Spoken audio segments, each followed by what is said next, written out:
éveil patriotique. Bonjour Mbote. Je suis tombé sur cette voice. Nakoyi na voice oyo na kolingato yoka euti epai ya dinosaure. Les communicateurs de Fachi Béton. Toyoka Bissonias. Bonjour, bonsoir, ça dépend de l'heure que vous allez recevoir mon audio. C'est bien moi le communicateur privé du chef de l'État Fachi Béton Moukantombolo Momaï. Le président de la République, le garant de la nation, chef de l'État, les lots, ils ont le 8 avril 2025. Chef de l'État, c'est depuis le 6 avril 2025 que les M23 sont en train de s'organiser, de revenir pour attaquer Waligali, attaquer Massissi, pour Bazouanzela, pour Bakele, Kisangani. Nazo interpeller les généraux mafieux, les généraux au Baza en connivence na M23. Au salaki na bino réunion, au sololi au bokoki au solola. Toza au courant de tout ce que vous avez parlé. Chef de l'État, nous signalons la présence ya bandeko na biso ba wazalendo au Baza na Kinshasa, Oyo Jacques Tshisekedi, au Aza mokonzi ya sécurité interne na yo azoko ka ko recevoir te bazo yebisa ye makambo il fallait basala azoko ka ko sala yango te. Nous les wazalendo, nous avons des difficultés sur les lignes de front. Quand vous êtes là avec notre chef et le commandant région, nous les wazalendo, nous avons des difficultés sur les lignes de front. Quand vous êtes là avec notre chef et le commandant région. Nous, la famille Tshisekedi, nous, la famille Oya IDPS, Tozomi Tuna, Jacques Tshisekedi, réellement, aza mutu ya famille na yo, to aza mutu kaka aye kaka boya koleli na kati ya famille. Parce que Tozomo na clair te chef de l'État. Ba information ils ont payé ça matin, midi, soir. Et pas batu oyo baza. C'est que bateau baye na vérité ya que non makambozo ça ne ma place tel. Vieux Jacques Tshisekedi azozongo à la légère. Vieux Jacques Bisika ozali message on azo pesa yo. Baye bisaka yo makambo ya Goma ezo tomber au sala elo côté au négligé yango lelo où nous en sommes. Ah on azo lo bali susu ba M23 ba uti Goma ba yenzela ba bandi ko bima depuis le 6. Lelo toza le 8. Nanu basali eloko moko te mais bazoya po baya ko attaquer bazoya na renfort ya kosakana te comme biso ba wazalendo biso ba FARDC biso ba na IDPS biso ba communicateur biso ba oyo tolela tolinga na biso Congo tozalaka wana pona ko sauver chef de l'État ko sauver gouvernement na biso ko signaler ba chef na biso oya ba chef ya ba soda ba chef ya ba RDC nani basoda na biso ya FRDC tozo signaler bino que non na minito FRDC boza sima ya wazalendo ba wazalendo boza la sima ya FRDC bosa la liboke bo telema pona ko contredire ou bien peut-être ko intercaler ba tona ba ya ko lekate po ba kende ko sala susu vengeance na Waligali place ba bomaki bango ebele na Masisi mêmement awa na zoloba na benyu muzalendo nyonso o aza na Zamba o aza na kati ya peuple nyonso o aza na kati ya Bukavu o aza na Goma botelema po bo stopper bo barenzela epa ya batu oyo babimi Goma depuis le 6 avril 2025 lelo tozali le 8 nazo lancer message oyo na solo na bawazalendo mususu na pesi mbote na colonel Janvier na colonel Guidon ba oyo nazo solo na bango Guidon aza na Waligale Janvier aza côté ya Masisi bo continuer ka ko solo bongo chef de l'État batu oyo baza besoin na biloko ya communication baza besoin na motivation message ya bawazalendo ba pesinga balobi pesa chef de l'État yango wana chef de l'État ba komi c'est la message te e ba oya yo o baza pembeni na yo po baza supposé ya kosala mosala futela ka bango en commençant par nos généraux. Il y a des généraux mafieux au Baboki Kosala et l'autre côté, mais il y a aussi des vrais généraux au Bazan la vision et chef de l'État, il y a Fachi Béton Moukantombolo Momaï. biso tozola musakaka bango po bazala éveillé eloko nini ezosala ke non bango ba attaquer te bavandi bazozelekelo baya ko attaquer bango po basala ke non to repousser bona botusa. Merci beaucoup pour l'appui à Bazalendo bazosala musala na bango matin midi soir bango na biso ya M23 babouye lisusu espace aérien et puis bakati communication réseau ezate ba wazalendo ba yebsinga dinosaure toza besoin na ba téléphone o ba bengi turaya baza besoin na ba Motorola o ba bengi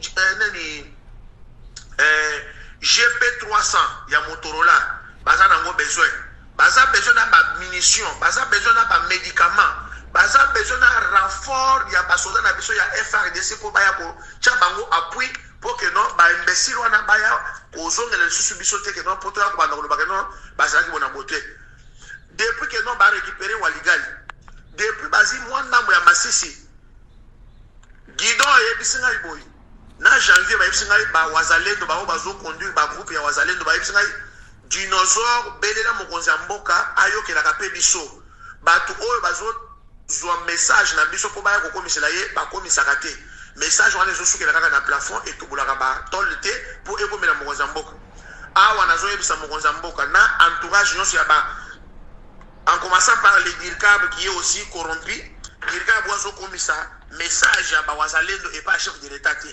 Yo DIRCAB toche yo en garde. Wazalendo bazo sala musala makasi. Si tu es contre les Wazalendo etalio. DIRCAB ya chef de l'État Fachi Betom kontomolo moma toche yo en garde. Soki zo komisa message o ba Wazalendo bazo bengaka délégation na bango e Kinshasa po ba mona chef de l'État bozo bare bango bazela. Awa na zoloba il y a la présence de Wazalendo o bazana kati ya Kinshasa.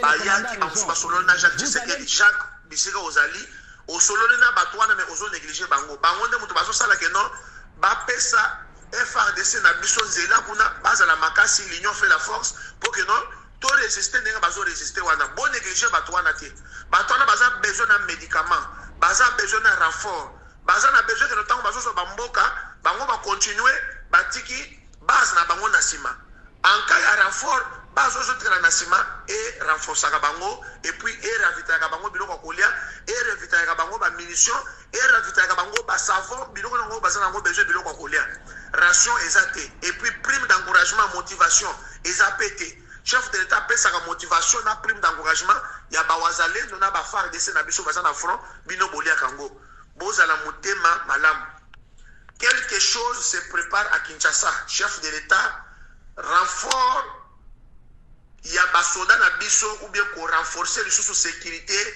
na kati ya lupango sécurité na yo na convoi na cortège ya chef de l'État bino bato boza na kati ya cortège boza leveiller et kenge fait lok bo fongola misu ba dongola misu baza ebele na moni na réseaux sociaux lelo bazolo bakono no Kabila veut rentrer à kozonga lisusu na côté ya est Kabila tango akendaki alakaki ba congolais te kozonga na yesu koyo azoyebisa ba congolais ke nazoya non eza distraction totale toza la distraite Kabila azo distraire biso na retour na ye na mboka po toza la distraire et puis ba M23 ba attaquer ba wazalendo na ba FRDC oyo baza côté ya est de la République wazalendo FRDC bozala éveillé bozala ya kofongwa mamisu bolala te bozala toujours ya kotelema na sengi na chef d'état-major général Banza tinda basoda tindela bango biloko ya kolia tindela bango bakisi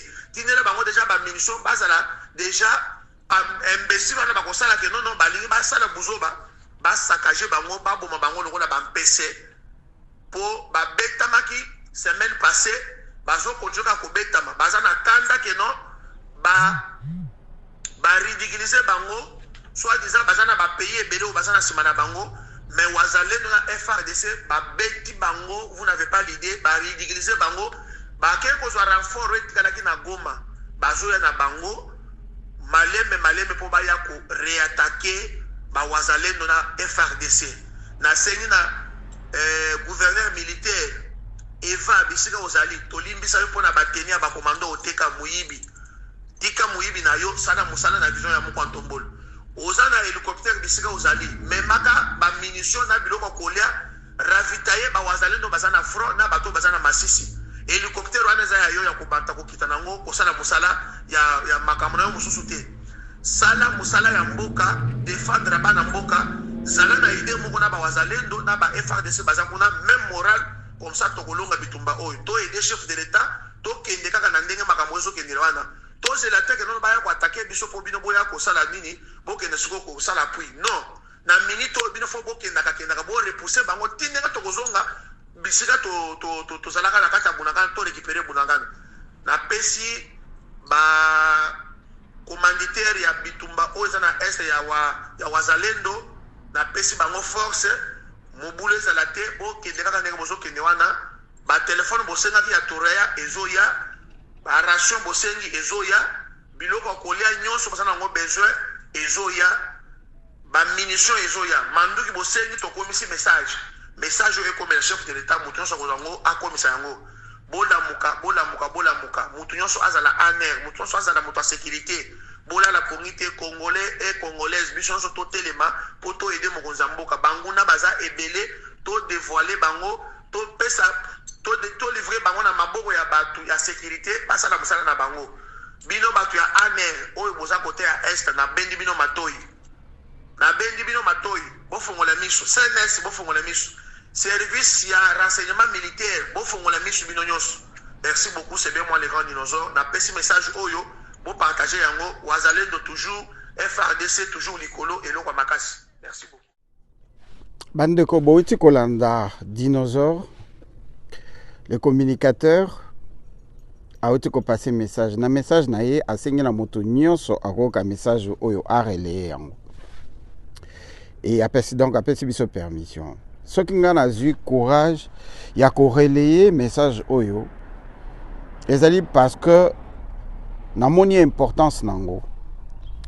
Mais avant toute chose dans le bas, comme on message dinosaure a outi ko passer soki ezalaki kaka ngai moto na pasaki yango bato ngai ba koloba meye ayebaka makambo yango ndenge nini ya sololaka na bawezalendo ndenge nini ye ayebaka makambo nyonso ndenge nini asololaka na ba M23 c'est que azali infiltré ezalaka infiltration te. Les réseaux sociaux lelo est un moyen de communication le plus fiable oyo et kota kananda kuya motu nyonso. Les réseaux sociaux permettent à ce que eloko esalami à la minute à la seconde et koki kotambola mokili mobimba. Alors que na système ya gouvernance ya bamboka to en particulier ya mboka na biso message le kakapenda bien te boyo ki endenga mentionné biloko mibale tira attention nanga. Namboka o tozana service de renseignement militaire, namboka o tozali na ANR, namboka o tozali na DGM, namboka o tozali na ba service nyonso ya sécurité et surtout na présidence où le président a plus ou moins 1200 conseillers. Comment ba wezalendo bazo kokota in touch directement na commandement car les Wezalendo et les forces armées congolaises, FRDC, basent un commandant suprême qui est le chef de l'État. Basé un chef d'état-major. Basé un échelon où on a maîtrisé bien. Mais s'il faut qu'on ait courage, il y a comati baluka communicateur au Yazakuto na Congo pour passer un message, à relayer un message, c'est qu'il y a un couac. Et ce n'est pas moi qui le dis. Ndekawiti kolobayango que ba message ya ba wezalendo y compris délégation à wezalendo ezana Kinshasa mais bazo permettre bango bakutana na chef de l'état c'est que something's wrong. Et nga moto nazoloba nazape moko ya témoin oculaire kaka na ba message to salaka comme je suis dans le combat, il y a libération, to ya souveraineté à Congo depuis des années. Les Wezalendo qui étaient hier Maïmaï, les loba comme Wezalendo, to banda ko contacter pe ko solo na bango depuis to zalaka ko bundisa Hippolyte Kanambalia Joseph Kabila. À cette époque-là, bazalaka ba Maïmaï. Et na ba assise il y a mois de mai je crois, mois de mai, mois de juin 2022 tant bakutanaka na Nairobi et pas bakende ko ponande ko Jules Mulumba à qui je dis bonjour comme le porte-parole yaba Wezalendo donc oyo bandima ki kokota na kati ya regroupement wana tozwaki tant ya kobanda kosolola na bandeko nyonso ya ba mai mai o bakomaki ba Wezalendo. Et il s'est avéré que plus le M23 bakomaki na difficulté ya ko continuer ko avancer à cause que le Wezalendo bazali ko tia bango les bâtons dans les roues. Le système est ça qui que le gouvernement congolais a poussé na ki pembe na ba Wezalendo de manière que va travailler ensemble car ba Wezalendo baza mouvement structuré organisé politico-militaire. Ce sont les défenseurs de la nation. Donc bazali ba volontaire oyo ba sangana pour na kobattre la mabele na biso. Mais il y a une chose qui s'est fait, que les Wezalendo ont été infiltrés par les extrémistes rwandais Tutsi. Et bah comment qui piéger bande qu'on a biso ya ba congolais au baza ba vrai congolais na boy ko ba des pères et des mères parce que des pères et des mères bazo salam salam malam te na Congo. Bakomi ko kosela kabango ba makambo si ya na embuscade ba ko kosela ba Wezalendo makambo. Cela a fait que notre propre gouvernement a fait arrêter plus de 123 Wezalendo, parmi lesquels Ndeko Levis. Ndeko Levis, tous ceux qui ont contact n'a été depuis transfert na Kinshasa. Un véritable patriote oyo to bandi ko bundanaye depuis 2006 comme Mai Mai. Et dernièrement j'ai suivi Ndeko Jules Mulumba azako se plaindre na comportement ya gouvernement par rapport ya état de besoin na bango na ba trahison oyo ezosalama na FRDC ezali ko empêcher les Wezalendo basala vraiment musala na bango. Soki bato wana oto bengi ba Wezalendo les vrais patriotes, les défenseurs de la nation congolaise na ba territoire na biso bakomi kotika banzela officiel, il y a communication pour baya ko contacter biso to relayer message, c'est qu'il y a un problème. Ndeko na kati ya locution na ye a mentionné na bosani kombo yango a mentionné kombo ya ndeko moko wana lobi malgré ko oyibaki ba mbongo ya ba teni na ba équipement o ezalaki réservé na armée peto limbisi yo mais ka o changer au sala musala bien. Ça c'est un sérieux problème. Comment nous avons un gouvernement où nos chefs qui sont capables de pardonner de commettre des crimes? Parce qu'on est allé crimes de guerre. En période de guerre, ceux qui sont militaires, ceux qui hommes politiques, ceux qui gouverneurs, ceux qui députés, a détourné même $100 dédiés à l'armée, c'est un crime qui mérite la pendaison. Biso to kanisa ke sukaka na kamere, biso to kanisa ki sukaki na Didier Budimbu, biso to kanisa ki sukaki na Eteni Longondo, biso to kanisa ki sukaki na Kazatrof, Nicolas Kazatrof. Nous avons na kati armée, c'est-à-dire que mutu ayibi mosolo, nzimbu, argent, dinero, kaya, dites mon kundulu, ya armée. Vous pardonnez, dès qu'on dit nos infos, aux ongela. Ndeko wana oyebisa biso vraiment ndeko wana zanani ayibaka nini et comment il sera que vous pardonner pendant la période de guerre ba pardonnaka très traité ba pardonnaka muyibité ba pardonnaka corrupteur tito corrompu yango tozokoma faible parce que mutu nyonso ayibi ke soka yibi ba ko pardonner mutu nyonso ayibi ke soka détourner ba ko pardonner. On ne pardonne pas. Pardon et komaka complicité. Soki ba Wezalendo ba komi koleka par la diaspora, par les réseaux sociaux pour na ko senga to transmettre message, c'est que nous avons un sérieux problème. J'espère que ndeko nyonso bazali pembeni ya Fachi ba ko komisa message oyo parce qu'ils ont concerné le Congo. Parce que ceux qui disent tolobi, kaka malobo et bimakana kishasa, kaka o ba journaliste balobaka, ceux qui le bami na musika, bolobi la kaka na musika, kasiboya na terrain. Nous tous, on n'est pas obligés d'être sur le terrain pour nous battre pour notre cher et grand pays. Et la trahison, c'est nos dirigeants. La trahison, c'est nos dirigeants. Tozole la awa, mama soumouani, ceux qui soumani, ceux qui nani. Balongola na musala. C'est vrai. Félix Alingay Kaka marqué, époque naïe que Azali le premier président ou le premier ministre et à moi si bon. Basi Bachakiye, Azo soit $300,000 par mois. Je pense qu'il est temps à long. La période où tous en la guerre, premier ministre il fallait que tu Azala militaire. Pour Nanga.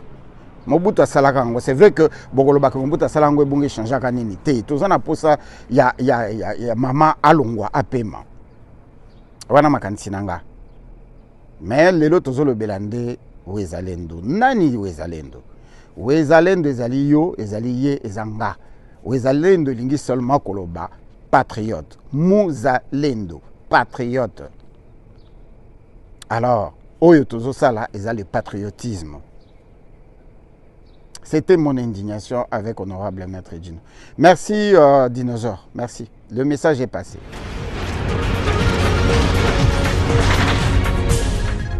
Éveil patriotique. Chaque mercredi et vendredi, Batia Mwamba. Émission de Maître Willodine Mukasson. Émission Pesanga Force Yangwana sur la Talango TV. Bazar, bazar. Oh, mais cassé bandat. Mais il y a quand même quelque chose, Moukeba. N'a pas Koufa Botika la Laxa. N'a pas une reliée tête Congo à la libérer. Botilanga émission Éveil patriotique et bandat. Bon, monsieur Banda. Dino Will Mukasson, c'est la mission, mais son poste, on l'a dit Moukeba, Éveil patriotique, le pays d'abord.